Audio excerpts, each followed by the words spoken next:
تابش کی والدہ کو اپنی غلطیوں کا نتیجہ ملنے والا ہے۔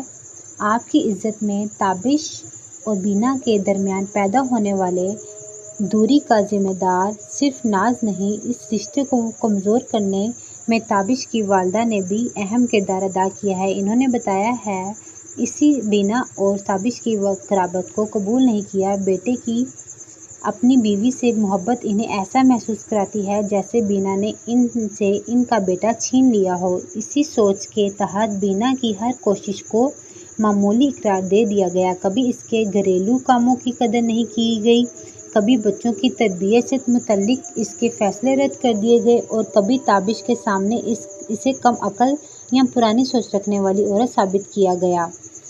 بینا گھر جوڑنے کی کوشش کرتی رہی مگر اسے بار بار یہ احساس دلایا گیا کہ اس کی کوئی خاص اہمیت نہیں۔ تابش کی والدہ شاید یہ چاہتی تھی کہ ان کا بیٹا اپنی بیوی کے بجائے ہمیشہ ان کی بات کو ترجیح دے، لیکن انہوں نے یہ نہیں سوچا کہ اگر تابش اپنے ازدواجی رشتے کی حدود اور ذمہ داری کا احترام کرنا چھوڑ دے گا تو ایک دن وہ اپنی ماں کی بات سننا بھی چھوڑ سکتا ہے۔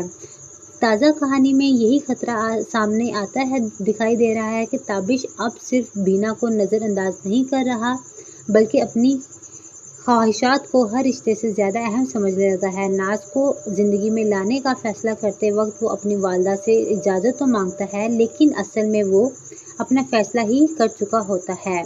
بینا کے گھر چھوڑنے کے بعد تابش کی والدہ کو شاید وقتی طور پر اطمینان محسوس ہوتا ہو مگر ناز کی موجودگی ان کے لیے نئی پریشانی بن سکتی ہے۔ بینا نے برسوں ان کی سخت باتیں برداشت کی، گھر کے اصولوں کو قبول کیا اور خاندان کو ساتھ رکھا۔ ناز شاید ایسا نہ کرے، وہ تابش کی نئی زندگی کا حصہ بننے آ رہی ہے، اس لیے وہ گھر میں